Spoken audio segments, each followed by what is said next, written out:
Fim ɗin ya fara ne da nuno rukunin wasu 'yan ta'adda masu hatsarin gaske waɗanda suke samun tallafi da ɗorin gindi daga hukumar leƙen asiri ta ƙasar Pakistan wanda aka fi sani da ISI. Ba su da wani buri da ya wuce kai mummunan hari a garuruwa da suka hada da Mumbai, Chennai da kuma Bombay. A cikin guraren da suka shirya kaiwa harin har da wani babban asibiti wanda cikin sauki suka kama shi da mutanen cikinsa baki ɗaya. Kama asibitin ke da wuya, suka hau harbin kan mai uwa da wabi inda suka kashe mutane da dama, suka kuma yi garkuwa da wasu domin cimma manufa tasu.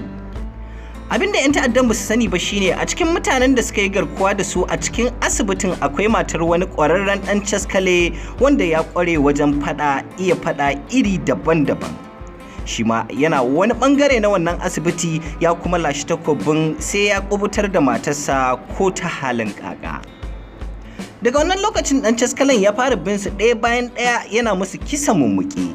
Babu shakka sun kai ruwan rana kafin shugaban 'yan ta'addan ya iya fuskantar cewa wanda yake musu wannan barnar tabbas akwai wani nasa a cikin mutanen da suka yi garkuwa da su a cikin asibitin. Shugaban 'yan bindigar ransa ya matukar ɓaci ya kuma yi barazanar cewa ya fito da kansa ko ta fito da kanta, in ba haka ba zai bi kowa da ke wannan waje ya kashe su baki ɗaya. Da matar ɗan caskalan ta fahimci cewa ɗan bindigan da gaske yake don har ya fara kashe wasu daga cikinsu, nan take ta bayyana kanta don kar ya ci gaba da kashe wasu a dalilinta. Daga wannan lokacin shugaban 'yan bindigan ya yi amfani da ita wannan matar wajen fito da mijinta wato ɗan caskalan da ke musu barna. Daga lokacin ya ci gaba da azabtar da shi azaba iri daban-daban.